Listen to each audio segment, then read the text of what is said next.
یہ کس نے شوق پیدا کیا ہمارے بچوں کے اندر روز شادیوں پہ جانے کا، تیار ہو کے جانے کے؟ کس نے شوق پیدا کیا؟ بڑوں نے۔ نہ مانے بزرگ، بڑوں نے شوق پیدا کیا۔ ہم نے ابلاغ اس طرح کا کیا، او کدی کدی موقع آنا ہوں ہے، ان اتھے بھی نہ جائیے، ورنہ ہمارے بچوں میں شوق کبھی نہ آتا۔ ہم نے ابلاغ کیا ہے، ہم نے توجہ دلائی ہے۔ بچے چھٹیاں کر رہے ہیں، یہ ہم پریشان ہیں ان دنوں میں، پیپر بچوں کے قریب ہیں مدرسے کے، اور چوتھے دن کو بچہ درخواست لے کے آ جاتا ہے فلانے کی شادی ہے، فلانے کی شادی ہے۔ میرے ابا جی کہا کرتے تھے، تھوڑے سے ہم بڑے ہوئے تو ابا جی شادی پہ جانا ہے تو کہتے تھے جوان منڈے دا کی کام میں ویاواں تے جانے دا، ہم جائیں گے نا تمہاری اماں جائے گھر رہو آرام سے۔ ہمارے پرانے بزرگ اس طرح کی تربیت کرتے تھے، کہتے تھے تمہارا مطلب کیا، اس شادی پہ تم نے کیا کرنا ہے؟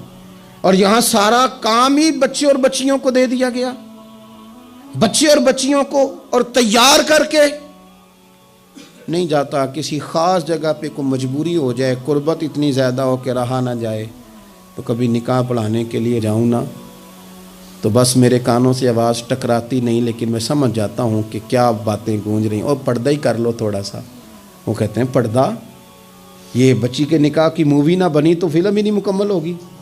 اس خوشی کے موقع پر بھی آپ یہ کہہ رہے ہیں کہ لو جی پردہ کرو اور دوپٹہ لو، تو اتنے پیسے دیے وہ بیوٹی پارلر والے کو، وہ کدھر جائیں گے؟ کون ہیں یہ لوگ سارے؟ میں اور آپ نہیں ہیں، ہم ہی تو ہیں یہ سارے۔ یہ کس پر تنقید کر کے ہم چپ کر گئے ہیں؟ ہم سارے خود ہیں، اور ہم سب مل ملا کے اس سوسائٹی کا حصہ بنتے جا رہے ہیں۔ اب تو بھائی وہ مہنگے میرج ہال کے اندر جب میرج ہال لیا جاتا ہے تو ایک سمت عورتیں، ایک سمت مرد، اور بیچ میں پردے کا بندوبست بھی نہیں کرایا جاتا، چونکہ یہ تو دکھیا نوس لوگ ہیں جو پردہ کراتے ہیں۔ وہ کہتے ہیں وہ لو اتنی تیاری کی، کپڑے دکھانے کس کو ہیں؟ تم پردہ کرا رہے ہو۔ خدا سے ڈرے، مسلمان ان ابس کاموں کے لیے نہیں ہے، تو اونچے مقاصد کے لیے آیا۔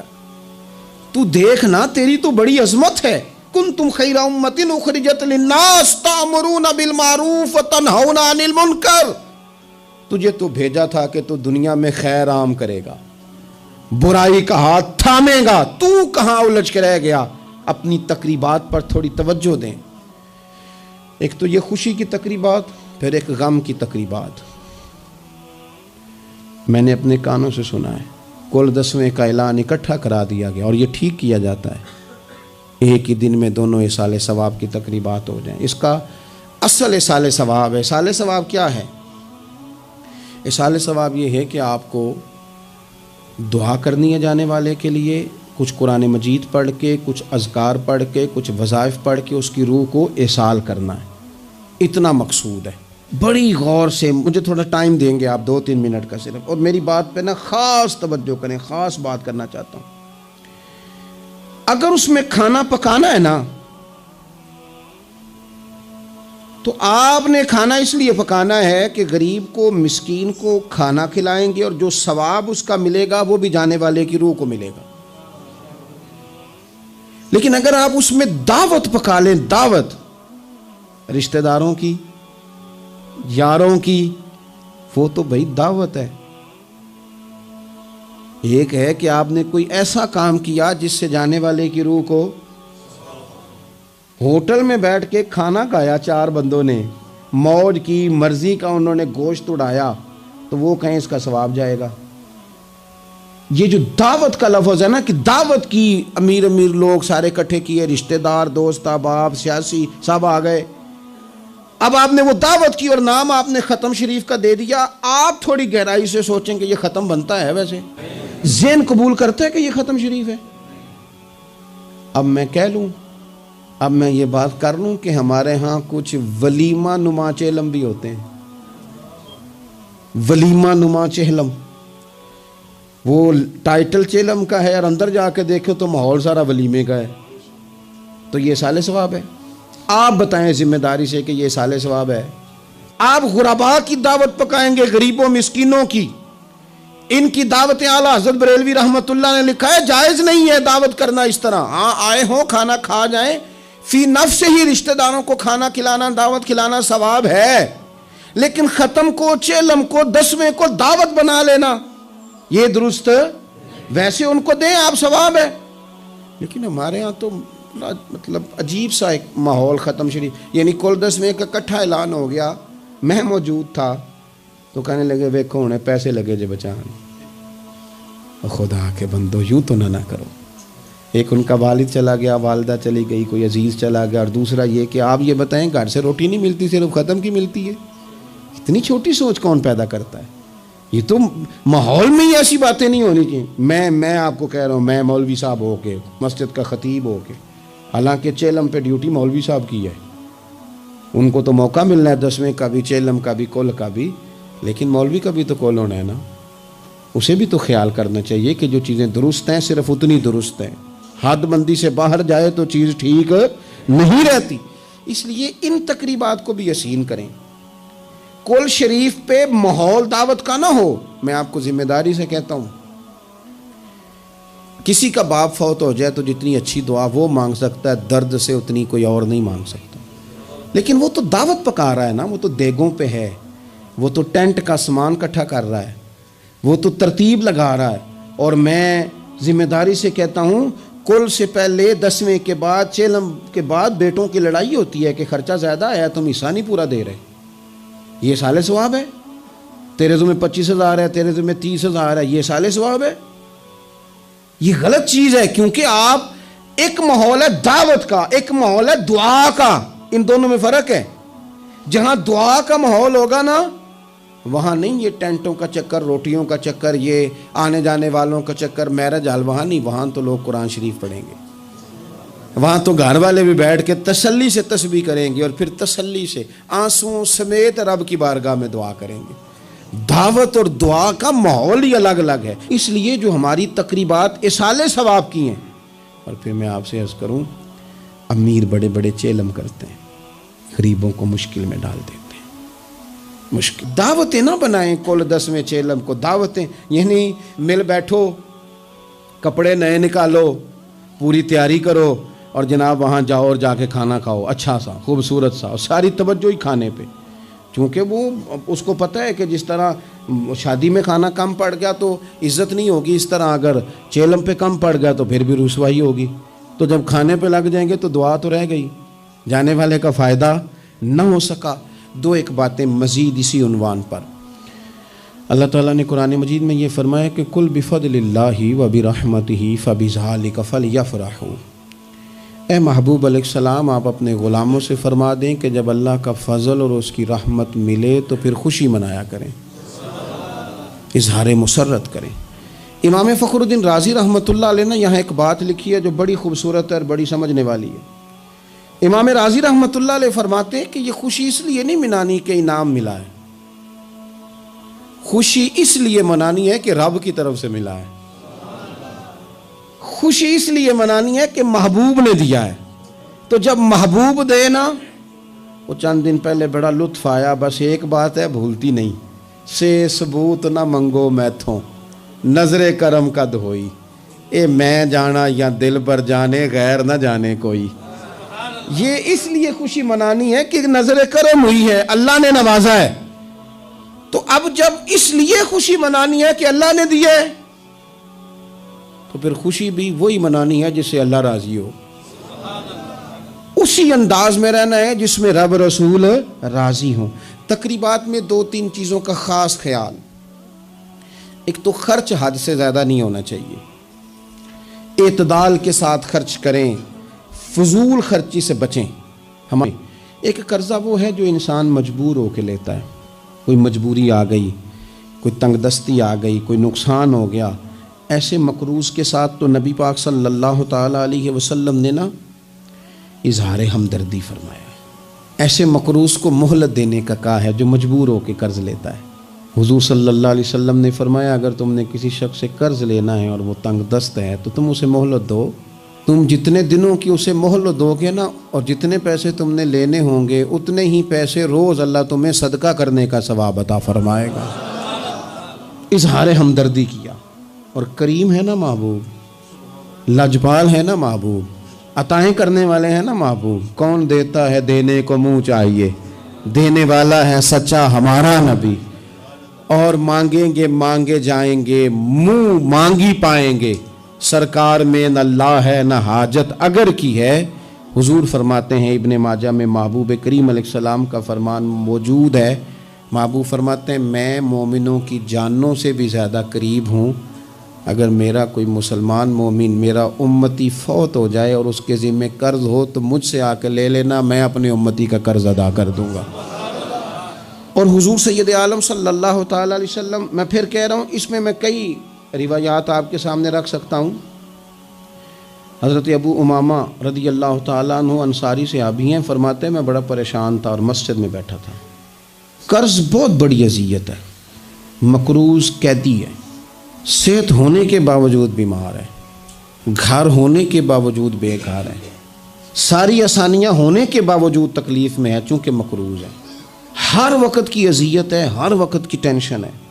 حضرت ابو امامہ رضی اللہ عنہ فرماتے ہیں میں مسجد میں بیٹھا تھا، قربان جائیں نبی کریم علیہ السلام تشریف لائے اور محبوب کے میٹھے اور مد بھرے جملے، کک سواد نہیں مشری اندر اسی کھنڈاں وی چک ڈٹھیاں، انہاں ساریاں شیواں نالوں گلاں سجن دیاں مٹھیاں۔ محبوب نے فرمایا ابو امامہ کیا بات ہے یار، یہ وقت نہیں مسجد آنے کا، اور اس وقت کے اندر میں تمہیں مسجد میں دیکھ رہا ہوں، اس وقت کیوں بیٹھے ہو؟ عرض کرنے لگے حضور مجھے قرض نے پریشان کر دیا، آزمائش میں آ گیا، حضور کیا کروں؟ تو نبی کریم نے فرمایا میں تمہیں دعا سکھاتا ہوں نا۔ حضور نے دعا سکھائی، کہاں پڑھو اللہم انی اعوذ بک من الہم والحزن واعوذ بک من العجز والکسل واعوذ بک من الجبن والبخل واعوذ بک من غلبۃ الدین وقہر الرجال۔ فرمائے اس دعا کو پڑھا کرو اللہ خیر کر دے گا۔ حضرت ابو امامہ فرماتے ہیں لوگو میں نے یہ دعا پڑھی، میرے نصیب دیکھو، پڑھی میں نے پر سیکھی میں نے ڈائریکٹ حضور سے ہے۔ میں نے یہ دعا پڑھی، اللہ نے میرے قرضے بھی دور کر دیے اور میرے غم بھی سارے دور کر دیے۔ ہمارے تو وظیفے میں اعلیٰ حضرت نے اس دعا کو شامل کر دیا، فرمایا اسے پڑھو، صبح بھی پڑھو شام بھی پڑھو، غم بھی دور ہوں گے قرضے بھی دور ہوں گے۔ اور یہ روایت سنن ابو داؤد شریف میں موجود ہے۔ عزیز بھائی نبی پاک اظہار ہمدردی کرتے، لیکن جو بندہ جان بوجھ کے قرضہ لے، جان بوجھ کے قرضہ لینے سے مراد کیا ہے؟ شہرت کے لیے، دکھاوے کے لیے، زیادہ خرچے کرنے کے لیے، مہنگی شادی کرنے کے لیے جو بندہ قرضہ لے، اس کے بارے میں پتہ ہے رسول کریم صلی اللہ تعالیٰ علیہ وسلم نے کیا فرمایا؟ محبوب فرمانے لگے، یہ المستدرک میں موجود ہے، ذرا لفظ دیکھیے گا حدیث کے۔ حضور فرمانے لگے میں کفر اور قرض سے اللہ کی پناہ مانگتا ہوں۔ میں کہہ چکا ہوں کہ شارحین حدیث نے لکھا یہ وہ والا قرض ہے جو بندے نے شہرت کے لیے لیا، خرچے بڑھانے کے لیے لیا، مہنگی شادی کرنے کے لیے، دکھاوے کے لیے کام کرنے کو لیا، مجبور نہیں تھا، جان بوجھ کے لیا۔ حضور فرمانے لگے میں کفر اور قرض سے اللہ کی پناہ مانگتا ہوں۔